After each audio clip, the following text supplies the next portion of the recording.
Creatures of the night, it's your girl Tati. We had a really great episode of Rampage. Now, am I saying go out your way, stay home, and watch the episode? No. What I'm saying is I would actually recommend watching the episode. I thought it was great. Now, we did start off the show with Private Party versus Metalik and Commander. Now, this is part of the reason why I felt like tonight's episode was a little bit more on the refreshing side is because we saw quite a few wrestlers that we don't really see often on the show. When they said Metalik, I was like, Metalik, bro, where the hell have you been? He was like one of those regulars for Ring of Honor. And I haven't seen him in months. Like, real talk, I haven't seen him in months. So I kind of forgot about him. And here he is, for whatever reason, he is teaming up with Commander, and he has Alex Abrahantes, who's whatever he's supposed to be other than a hype man. I don't know.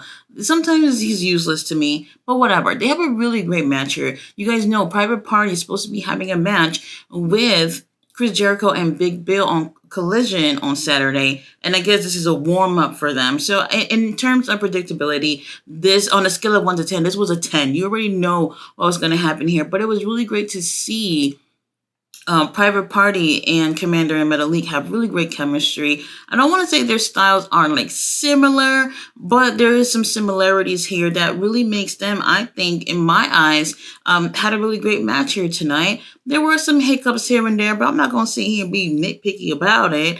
I really do feel like Private Party is a team that, can end up winning tag titles at some point. When that's going to happen, Lord knows. The crazy thing about it is that, we have the Young Bucks. Despite me not being a fan of these guys, they're just cogging these titles for no reason, really. And there's so many other tag teams that can really use an opportunity to be holding these gold. Private Party, full of personality. They're fun. People do enjoy watching them in the ring.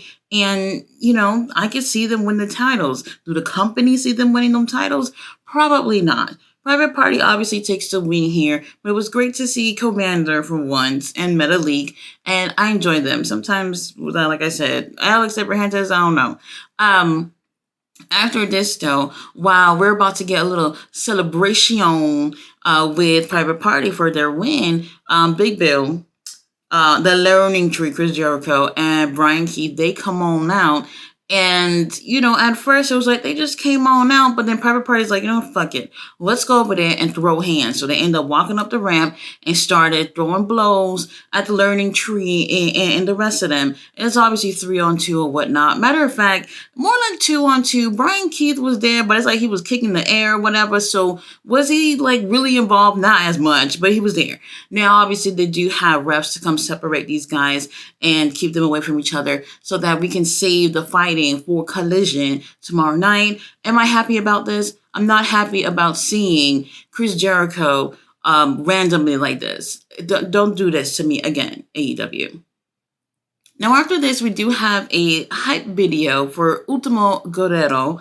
And to me, I'm watching this and I'm just like, oh, they really did a nice package. We got Excalibur talking in the background about, his career, whatnot. And they're really hyping this up. And I'm just like, oh, okay, good for you guys. Good for you. He will be going against Okada tomorrow night on Collision. And Okada finally putting that Continental title on the line. Matter of fact, I think many people even forgot this title was even a thing because it's been so long since we've actually seen Okada doing anything with this. Even that one time on commentary, Shibai didn't even know the name of the damn title because it's been so long since we've seen it. And this is what I was saying once again, with the whole Elite storyline. I don't care about them being heels or whatever. Like, that's not even the issue. The issue that bothers me is when you have a group of people who are holding titles, and I know for a fact, I really feel this in my heart of hearts, that Jackson Perry is going to end up winning that TNT title. I don't care if you motherfuckers have it. You just fucking defend it. That's all that matters. It shouldn't get to the point where the people that work at the company don't even remember the name of the damn title. So we're going to be seeing that tomorrow. Do I see him losing that title tomorrow? Absolutely not. No way. We do have Ray Fenix versus Turbo Floyd from the Outrunners. The Outrunners, those are my dogs. I love these guys. They're so entertaining, and they're great wrestlers too. But you already know the drill. They bring these dudes out for comedy, for jobbing and things like this. So you don't really necessarily get a chance to see anything serious from these guys. And they're not a team that I would feel like I could say you should take seriously, because they're always out there to have fun and make people laugh. So that's a good thing. However, don't count these guys out. They're really great. But in this case, this was more on a squash side for Rey Fenix. I hardly ever see Rey Fenix ever being in squash matches, but it doesn't surprise me. This is Rampage, and there's nothing much to really say about this. Rey Fenix ended up winning. He does have a Owen Hart cup match. I believe it's on Dynamite. If it's not tomorrow night, can't even remember. Oh, Jay White. Oh shit. Oh well. So obviously Rey Fenix needed this win because he's not going to beat Jay White to advance onto the semifinals. So that's going to be really interesting. So it's nice knowing you for now as a winner, Rey Fenix, because you ain't going to beat Jay White. After this, we do have Penta, who comes on out and he celebrates with his brother, Alex Abrahantes or whatever.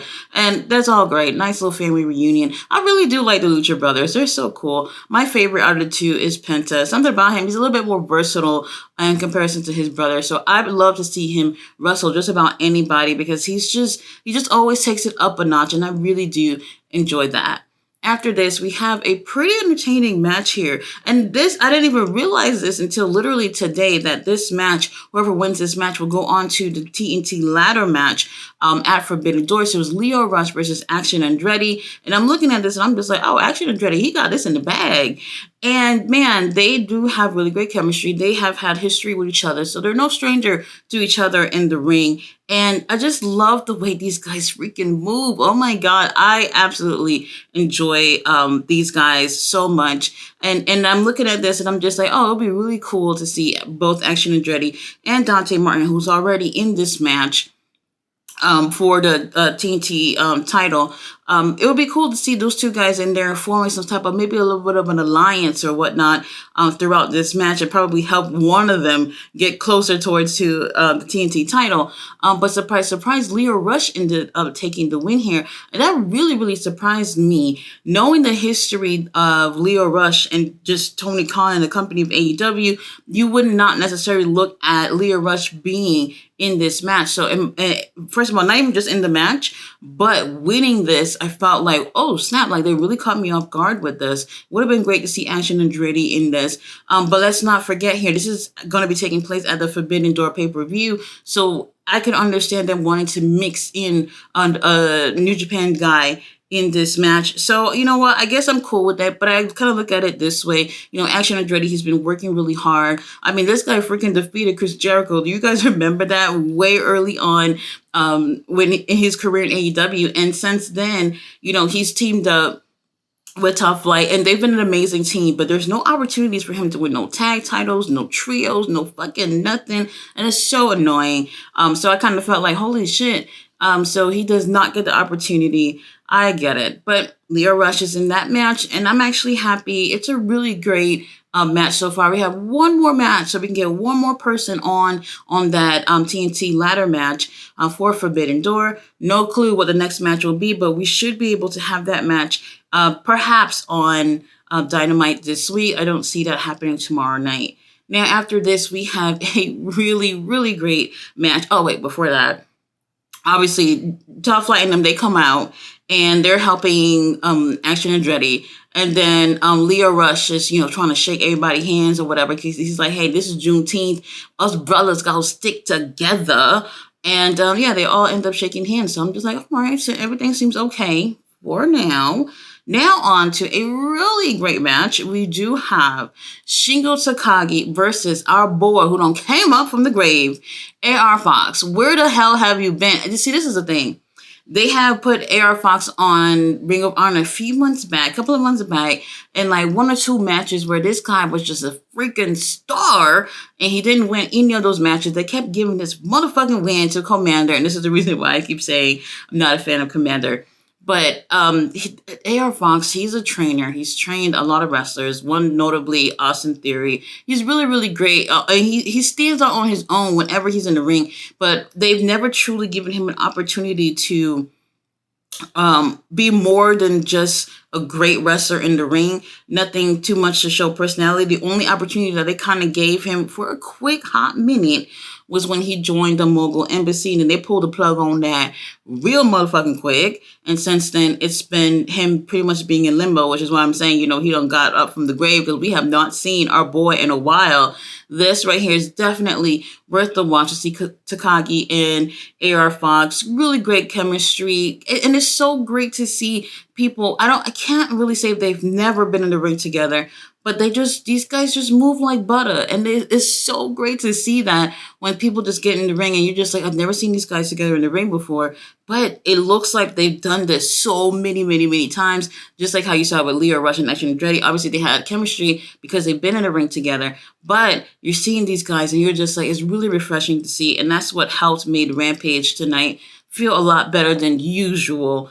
So Takagi is already in the Owen Hart tournament. He's supposed to be going against Bryan Danielson, my boy, Bryan Danielson, at Forbidden Door. This is obviously a big match, and the only Owen Hart Cup match to actually make the pay-per-view. And they're kind of stretching these matches out with this because the bracket is smaller than compared to the other years. So they're, I guess, trying to space these things out. And I don't mind Takagi versus Bryan at the pay-per-view, because I was complaining that my boy is not on the pay-per-view, but he is now. And like I said, AR Fox, Takagi, really great chemistry, and they flow really well. It's so interesting to see the crowd so divided between these two. And then going back to Leo Rush and Action Andretti, we really had a division between the crowd where people really do enjoy Leo Rush, and they don't care if he's from New Japan or if he's AEW. Like, they recognize talent, and to them, it's just like, we see somebody be like, we're going to cheer for them. We don't care where they come from. And that I always enjoy about them opening up this Forbidden Door. Tony Khan, you don't have to keep it closed all year round.